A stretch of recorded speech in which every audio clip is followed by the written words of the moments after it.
ریاست تلنگانہ میں بارش کا امکان۔ محکمہ موسمیات نے پیشگوئی کی ہے کہ آئندہ 24 گھنٹوں کے دوران تلنگانہ کے ڈسٹرکٹ عادل آباد، آصف آباد، منچریال، نرمل، نظام آباد، جے شنکر، بھوپالا پلی، ملگو، بھدرادری، کوتاگوڑم، کھمم، محبوب نگر، ناگر کرنول، وناپتی، نارائن پیٹ اور جوگلامبا گدوال میں گرج چمک کے ساتھ بارش ہونے کا امکان ہے۔ محکمہ کے مطابق اسی دوران 30 سے 60 کلومیٹر فی گھنٹے کی رفتار سے طوفانی ہوائیں چل سکتی ہیں۔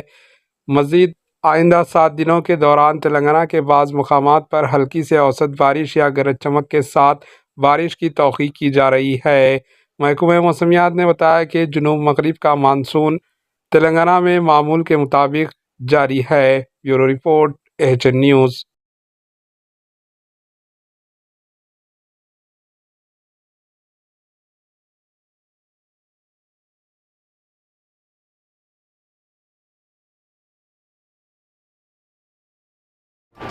AHN نیوز کو لائک کریں، شیئر کریں اور سبسکرائب کرنا نہ بھولیں۔